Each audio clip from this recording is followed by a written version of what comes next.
New intern at the company had been bumming rides home with me every single day. Since we lived in the same direction, I never said anything about it. Until one weekend, well past midnight, when I was dead asleep and my phone rang. Her voice came through like a command. "I'm at Encore Karaoke Lounge. Get over here and take me home." I sat up, irritated. "It's 2 in the morning. Don't you think calling me to come pick you up is a little presumptuous? I'm not your chauffeur." She let out a cold scoff, dripping with arrogance. "My cousin is the HR director at the company. Driving me around is a privilege for you. Do what you're told, or I'll have him fire you." Oh, so she still didn't know I was the boss. When I didn't respond, Maureen Fox let out a smug little hum. "Scared now? Then get moving, and pick me up a hot milk on the way. I want it the second I get in the car." I listened to her barking orders, and I laughed. Maureen had started a month ago. I'd just come back from inspecting the factory floor that day, still in my work coveralls, and ran into her in the elevator right after she'd passed her interview. She wrinkled her nose, gave me a once-over, and instinctively put distance between us. Everyone at the company kept a respectful distance when they saw me, so I didn't think much of it. The next day after work, though, I was about to drive home when Maureen walked right up to my car, pulled open the passenger door, and sat herself down. Her tone was pure entitlement. "You're one of the factory technicians, right? I saw you drive past Lakeview Residences yesterday. That's where I live. Drop me off on your way." I was stunned. I opened my mouth to say something, but she'd already buckled her seatbelt and was snapping at me with that cold impatience of hers. "Let's go already. I'm in a hurry." She pulled out her phone and started scrolling, not sparing me another glance. She was new. I let it slide. It was on the way, so I drove her. When we pulled up to Lakeview Residences, she didn't say thank you.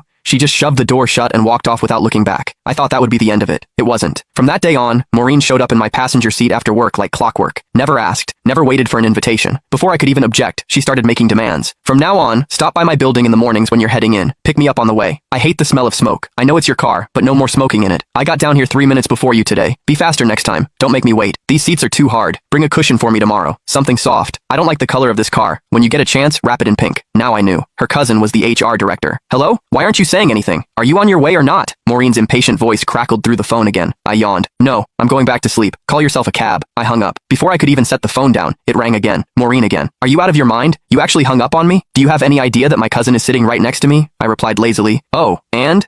She let out a contemptuous scoff. "You don't even get it, do you? No wonder you're stuck doing grunt work at the bottom of the company. Let me spell it out for you. I brought my cousin and his whole family out tonight for karaoke and drinks, to thank him for getting me hired. If you had an ounce of sense, you'd get over here right now, settle the tab at Encore, then drive every single one of us home. Make a good impression on my cousin. Do a good enough job, and maybe I'll put in a nice word for you. One sentence from my cousin, and you'd be transferred out of the factory floor and into an office. Just like that." What a scheme. So she didn't just want a personal chauffeur, she wanted me to foot the bill too. I paused, then asked, testing the waters, "You're sure your cousin can get me promoted and reassigned with a single word?" But Maureen didn't hesitate for a second. "Obviously. Let me tell you something. Last month, some guy in the marketing department mouthed off to my cousin once. Just once. My cousin had him shipped off to the warehouse. The man had been with the company 6 years, and he didn't even dare make a peep about it. Gone. Just like that. So don't bite the hand that feeds you. My cousin's reach inside this company is beyond anything someone like you could imagine."